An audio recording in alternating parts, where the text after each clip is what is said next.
Hey everybody, another little drum mission quickie. If you haven't seen the entire Jim McCarty, the drummer of the Yardbirds, interview, and really it's more of a conversation, then check this out, a little quickie. Just some couple of little stories of him hanging out with Ringo Starr and of course Paul McCartney. Alright, enjoy.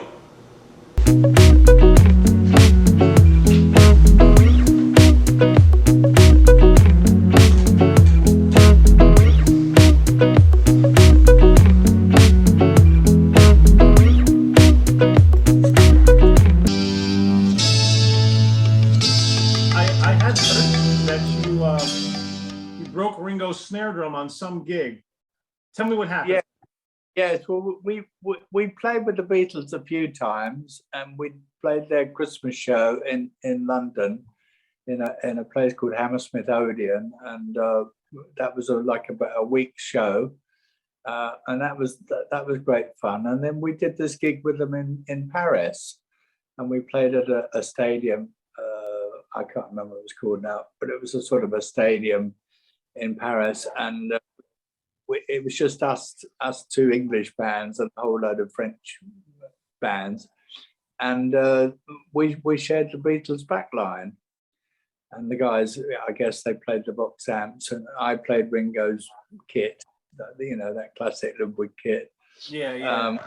And of course, they never mic'd up the drums in those days, and you had to compete with the sound of Jeff Beck. Let's take a side note. Not miking the drums to me is because some of the places that you guys would play.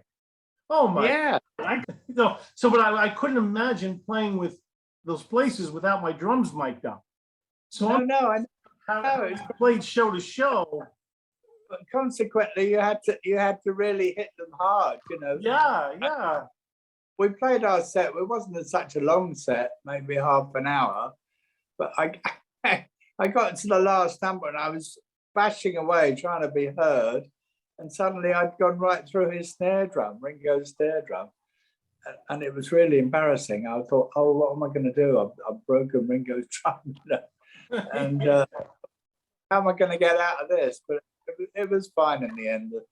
All the roadies were great. The Beatles roadies, said, "Oh, don't worry, we'll put a new snare on." Ringo shook his fist at me. Yeah, and although the Beatles, you got to hang with those guys on more than one occasion.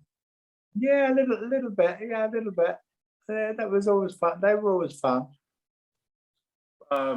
Any stories you remember with Paul, John, George, or Ringo? Well, yeah, there was one when we played with them in London.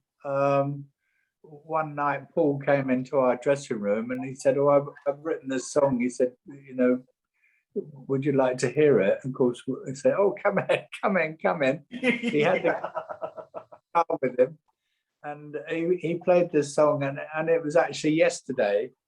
Oh, but he didn't have the lyrics. He called it Scrambled Egg. I heard that. Yeah. And he was singing Scrambled Egg. Da, da, da, da, da, da. We watched it all and thought, oh my God, what a great song, So that's really you may have been one of the first ones ever to hear that tune.